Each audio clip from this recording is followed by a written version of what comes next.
Hello friends, मैं हूं लोकेंद्र सिंह चौहान। आज रेखा एवं कोण का पार्ट 3 लेकर आया हूं। पार्ट 2 हम आगे पढ़ चुके हैं। इससे पहले अगर आप वीडियो पर नए हैं तो चैनल को सब्सक्राइब करें, शेयर करें, लाइक करें। क्वेश्चन नंबर पहला है, दी गई आकृति में, आकृति हमको ये सामने दी गई है, ए बी समांतर है सी डी के और सी डी समांतर है ई एफ के। मीन्स तीनों रेखाएं एक दूसरे के समांतर ये चित्र में दिखाई गई है, ए बी, ये ई एफ और ये सी डी। यदि ए बी सी 70 डिग्री है, ए बी सी 70 डिग्री है, सी ई एफ 140 डिग्री है, तो बी सी ई कितने डिग्री होगा। मैं पहले ही दोनों वीडियो में कह चुका हूँ कि अपनी ज्योमेट्री में इम्पोर्टेंट चीज़ क्या है। इम्पोर्टेंट चित्र हमारा सिर्फ ओनली चित्र है। चित्र अगर हमको अच्छे से समझ में आ जाता है तो हमारे लिए कोई बड़ी बात नहीं है किसी भी क्वेश्चन का आंसर निकालना। चलो इसको भी मैं चित्र में निकालना सिखा दूंगा। ये हमको दे रखा है 70 डिग्री, ये हमको दे रखा है 140 डिग्री। अब हम वापस देखेंगे, ये रेखा और ये रेखा दोनों क्या है, समांतर रेखा है। और मैंने बताया था कि समांतर रेखाओं के मध्य बनने वाले कोण, ये कोण और ये कोण, उन दोनों कोणों का योग हमेशा कितना होता है, 180 डिग्री होता है। मीन्स अगर ये 140 है तो ये कितने का होगा, ओनली 40 डिग्री का, क्योंकि इन दोनों का मिलकर हमको कितना करना है, 180 डिग्री का। अब हम बात करते हैं, ये हमारे लिए क्या बन रहा है, ये z बन गया। हम इधर देखेंगे, ये z बन गया। ये 70 है तो ये टोटल कितने का होगा, 70 का होगा, क्योंकि एकांतर कोण होते हैं उनके मान हमेशा क्या होते हैं, बराबर होते हैं। अब इस टोटल का मान जो है वो हमारे लिए कितना आ रहा है, 70 डिग्री आ रहा है। तो हम देखेंगे कि इस आधे का तो 40 है, हमको तो इसका ही चाहिए, तो कितना बचेगा, 70 - 40 बराबर 30 डिग्री। तो इसका आंसर क्या हो जाएगा, 30 डिग्री। एक भी क्वेश्चन आपके 30 सेकेंड से ऊपर नहीं जाएगा ज्योमेट्री में, बस ये ट्रिक सब याद रखनी है।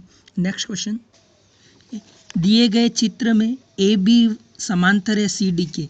ए बी रेखा ये है, समांतर है सी डी के। इस चित्र में देख सकते हैं, अगर यहाँ क्लियर नहीं दिख रहा तो हम इस चित्र में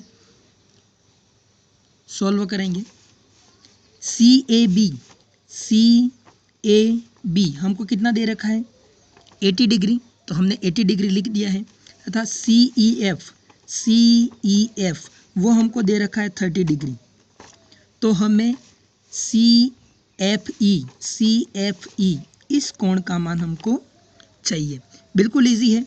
ये रेखा ए बी और सी डी हमको क्या बताइए, समांतर रेखा बताइए। समांतर रेखाओं के ये कोण क्या कहलाते हैं, संगत कोण कहलाते हैं। और संगत कोण हमेशा क्या होते हैं, बराबर होते हैं। तो ये वाला कोण कितने का हो जाएगा, 80 डिग्री का हो जाएगा। अब ये देखो, ये हमारे लिए क्या बन गया है, त्रिभुज बन गया है। क्या बन गया है, त्रिभुज। और उसके लिए ये क्या बन गया है, बाह्य कोण। त्रिभुज के बाह्य कोण का मान आंतरिक अंदर वाले सम्मुख कोणों के योग के बराबर होता है। मीन्स 80 किसके बराबर होगा, x + 30 के। तो वहाँ से x की वैल्यू क्या आ जाएगी, 50 डिग्री। 80 में से हम 30 को माइनस कर देंगे, इसका आंसर हमारा होगा 50 डिग्री। दी गई आकृति में ए बी समांतर है सी डी के। ये ए बी बताया है और ये सी डी है, दोनों आपस में क्या है, समांतर हैं।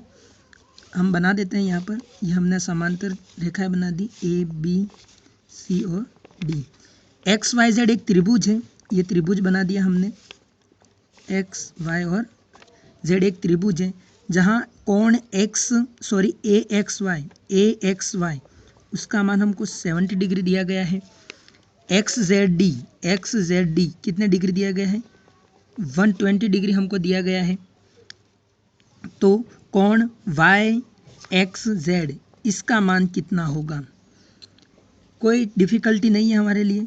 हम देखेंगे यहाँ से लेके यहाँ तक कौन सा कोण बन रहा है, जेड बन रहा है, मतलब क्या है, एकांतर कोण है। मीन्स इसका मान भी कितना होगा, 70 डिग्री। अब हम इस त्रिभुज को देखेंगे, ये हमारा त्रिभुज हो गया और इसके लिए 120 क्या होगा, बाह्य कोण हो गया। त्रिभुज के बाह्य कोण का मान आंतरिक सम्मुख कोणों के योग के बराबर होता है। x + 70 किसके बराबर होगा, 120 डिग्री। तो x की वैल्यू क्या हो जाएगी, 120 - 70 बराबर 50 डिग्री। इसका आंसर भी क्या होगा, 50 डिग्री होगा। दी गई आकृति में ए बी समांतर है सी डी के। यह चित्र स्पष्ट नहीं दिख रहा, तो इसमें बना दिया है मैंने, ए बी समांतर है सी डी के, दोनों समांतर रेखा है। यदि ई जी बी EGB कितने डिग्री का दे रखा है, 80 डिग्री का दे रखा है, तथा BGK हमको दे रखा है 30 डिग्री का, तथा GHK इस कोण का मान दे रखा हमको 35 डिग्री। तो KH और D इस कोण का मान हमको क्या करना है, फाइंड आउट करना है। बिल्कुल इजी, हमारे लिए कोई बड़ी बात नहीं है। ये कोण और ये कोण समांतर रेखा, तो शीर्षाभिमुख कोण हो गए ये दोनों। शीर्षाभिमुख कोण के मान हमेशा क्या होते हैं, बराबर होता है। अगर ये 80 है तो ये 80 है। ये दोनों रेखाएं समांतर है, क्वेश्चन में दी गई है, और ये हमारे लिए क्या बन गया, Z बन गया। इसका 80 मान है, तो इस पूरे कोण का हम देखेंगे, इन दोनों का x और 35 दोनों का मिलकर मान कितना होना चाहिए। यहाँ पे मैं बड़ा कोण बना दे रहा हूँ। इन दोनों का मिलके कितना होगा हमारे लिए, 80 होगा, क्योंकि हमारे लिए एकांतर कोण बन रहा है।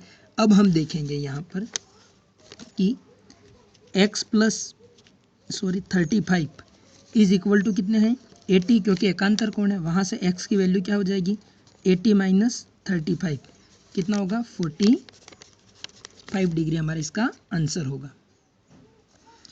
दी गई आकृति में x के किस मान के लिए L समांतर M होगा। दो रेखाएं दे रखी हैं L और M, दोनों कोणों के ऊपर मान दे रखे हैं। इस कोण का मान 3x माइनस 15 है और इस कोण का मान 2x प्लस 15 है। हमें x की वैल्यू फाइंड आउट करनी है। हमको दो समांतर रेखाएं चित्र में दिखाई गई हैं, और यह कोण क्या कहलाते हैं, संगत कोण कहलाते हैं। और संगत कोण हमेशा क्या होते हैं, बराबर होते हैं। मीन्स 3x माइनस 15 बराबर होंगे 2x प्लस 15। हमको x की वैल्यू फाइंड आउट करनी है क्वेश्चन के अनुसार। 2x इधर आके माइनस का हो जाएगा तो x बचेगा, 15 उधर जाके किसका हो जाएगा, प्लस का हो जाएगा, तो ये 30 होगा। x की वैल्यू क्या होगी हमारे लिए, 30 होगी। ऑप्शन नंबर बी सही होगा। दी गई आकृति में x के किस मान के लिए L समांतर होगा M के। ये चित्र दिया गया है हमको, दो समांतर रेखा है L M। यहाँ पर इसका वैल्यू 3x प्लस 5 दी गई है और इसका 4x दी गई है। हम चित्र से देखेंगे, ये दोनों हमारी क्या है, समांतर रेखा है। और समांतर रेखाओं के आंतरिक कोणों का योग हमेशा कितना होता है, 180। 3x plus 5 plus 4x is equal to कितना होगा, 180 डिग्री। ये दोनों जुड़ जाएंगे तो 7x, 5 प्लस का उधर जाके माइनस होगा तो 175। अपन कंपटीशन की तैयारी कर रहे हैं, इसलिए एक एक स्टेप नहीं लिखनी, हम बहुत स्पीड से ही चलेंगे। बट्टे 7, 2 टाइम जाएगा 14, 3 और ये 25। इसका आंसर x की वैल्यू क्या होगी, 25। ऑप्शन नंबर ए सही होगा। दी गई आकृति में ए बी समांतर है सी डी के। ये ए बी है और ये सी डी है, दोनों एक दूसरे के समांतर हैं। पी क्यू एवं आर क्यू, पी क्यू और आर क्यू दो तिर्यक रेखाएं जो इन दोनों को काट रही हैं। यदि पी ई एफ 85 डिग्री हमको दिया गया है, सी एच क्यू कहाँ पर है हम देख लेंगे इसको। ये सी एच क्यू 115 डिग्री है। पी क्यू आर इस एक्स की वैल्यू हमको फाइंड आउट करनी है। हम चित्र में देखेंगे, सिंपली हमने चित्र बना रखा है। ये और ये दोनों रेखाएं समांतर हैं। अगर ये 85 है तो ये भी कोण कितने का होगा, 85, क्योंकि ये दोनों कौन से कोण होंगे, संगत कोण होंगे। मैं इसके बारे में अपन डिस्क्रिप्शन में आपको लिंक मिल जाएगी, आप वहाँ से देख सकते हैं। फिर ये सरल रेखा बनी, सरल रेखा पर बनने वाले कोण कितने होते हैं, 180। ये 85 का, ये कितने का होगा, 95 का होगा। अब देखें, ये हमारे लिए क्या बना है, छोटा एक त्रिभुज बन गया है। ये उसके लिए क्या हो गया, बाह्य कोण। 115 बाह्य कोण होगा, 95 और x दोनों आंतरिक सम्मुख कोण होंगे। और त्रिभुज के नियम के अनुसार क्या है कि त्रिभुज के आंतरिक सम्मुख कोण बाह्य कोण के बराबर होते हैं। Means 115 is equal to 95 plus x। x की वैल्यू निकालेंगे, 115 में से 95 को हम घटा देंगे तो 20 डिग्री। इसका आंसर क्या होगा, 20 डिग्री होगा। यदि दी गई आकृति में ए बी समांतर है सी डी के, ये ए बी है और समांतर है सी डी के, तब P प्लस हमको फाइंड आउट करना है, P plus Q minus R की वैल्यू क्या होगी। इस प्रकार के क्वेश्चन बहुत इंपॉर्टेंट है। कुछ भी वैल्यू नहीं दे रखी और हमको वैल्यू फाइंड आउट करनी होती है। और मैंने पहले ही बताया कि जब किसी सवाल के अंदर दो समांतर रेखाएं दी जाए और तीसरे किसी कोण का मान पता जाए तो हम क्या करेंगे, एक रेखा की रचना हम स्वयं कर लेंगे। हमने ये स्वयं रचना कर ली। अब देखें आप, ये कोण और ये बाहर वाला कोण, ये टोटल जो बड़ा कोण है वो क्यू है, पर हम ऊपर वाला कोण देखेंगे तो इन दोनों कोणों का योग कितना होगा 180। तो ये पी है तो ये ऊपर वाला कितना होगा 180 माइनस पी। अब इधर देखें, ये और ये z बन रहा है, मतलब कौन सा होगा एकांतर कोण, तो नीचे वाले कोण का मान कितना होगा r होगा। और ये टोटल मान किसके बराबर है, q के बराबर है। तो q किसके बराबर है वो देखेंगे, q is equal to 180 minus P plus R, क्योंकि हमको पता है इन दोनों कोणों का योग किसके बराबर है, q के बराबर है।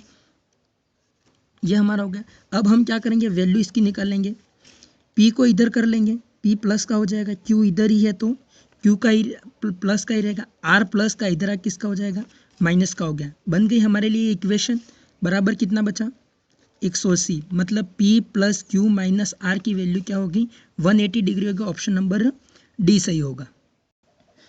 उम्मीद करता हूँ आपको वीडियो पसंद आई होगी। वीडियो को अधिक से अधिक शेयर करें, हम सब्सक्राइब करें। और हाँ, आप 12th NCERT की केमिस्ट्री का भी अध्ययन करना चाहते हैं, डिस्क्रिप्शन में लिंक दी गई, आप वहाँ पर जाकर केमिस्ट्री की वीडियो भी देख सकते हैं। Thank you all of you.